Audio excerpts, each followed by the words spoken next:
Akibat penjajahan maupun akibat kungkungan tradisi, telah menggugah kesadaran kaum terpelajar untuk memperjuangkan martabat bangsa ini, melalui jalan pendidikan dan organisasi. Gerakan yang muncul 1908 tersebut dikenal dengan Kebangkitan Nasional. Semangat kebangkitan terus menyebar, setelah rakyat pribumi sadar terhadap penderitaan dan ketertinggalannya dengan bangsa lain. Sebagai jawabannya, muncullah berbagai organisasi pendidikan dan pembebasan. Merespon kebangkitan nasional tersebut, Nahdlatul Watan Kebangkitan Tanah Air dibentuk pada 1916. Kemudian pada tahun 1918 didirikan Taswirul Afkar atau dikenal juga dengan Nahdlatul Fikri, Kebangkitan Pemikiran sebagai wahana pendidikan sosial politik kaum dan keagamaan kaum santri. Dari situ kemudian didirikan Nahdlatul Tujar, pergerakan kaum saudagar. Serikat itu dijadikan basis untuk memperbaiki perekonomian rakyat. Dengan adanya Nahdlatul Tujar itu, maka Taswirul Afkar, selain tampil sebagai kelompok studi juga menjadi lembaga pendidikan yang berkembang sangat pesat dan memiliki cabang di beberapa kota.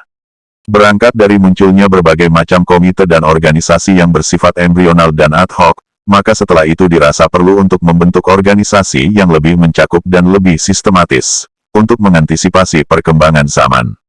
Maka setelah berkoordinasi dengan berbagai kiai, karena tidak terakomodir kiai dari kalangan tradisional untuk mengikuti konferensi Islam dunia yang ada di Indonesia dan Timur Tengah, akhirnya muncul kesepakatan dari para ulama pesantren untuk membentuk organisasi yang bernama Nahdlatul Ulama, Kebangkitan Ulama pada 16 Rajab 1344 tanggal 31 Januari tahun 1926 di kota Surabaya.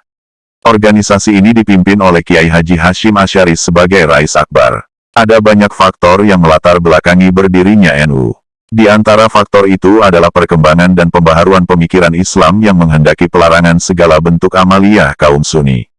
Sebuah pemikiran agar umat Islam kembali pada ajaran Islam murni, yaitu dengan cara umat Islam melepaskan diri dari sistem bermazhab. Bagi para kiai pesantren, pembaruan pemikiran keagamaan sejatinya tetap merupakan suatu keniscayaan, namun tetap tidak dengan meninggalkan tradisi keilmuan para ulama terdahulu yang masih relevan. Untuk itu, Jamiah Nahdlatul Ulama cukup mendesak untuk segera didirikan. Untuk menegaskan prinsip dasar organisasi ini, maka Kiai Haji Hashim Asy'ari merumuskan kitab Qonun Asasi Prinsip Dasar, kemudian juga merumuskan kitab Itiqad Ahlus Sunnah wal Jamaah. Kedua kitab tersebut kemudian diejawantahkan dalam Hitah Nu, yang dijadikan sebagai dasar dan rujukan warga NU dalam berpikir dan bertindak dalam bidang sosial, keagamaan dan politik.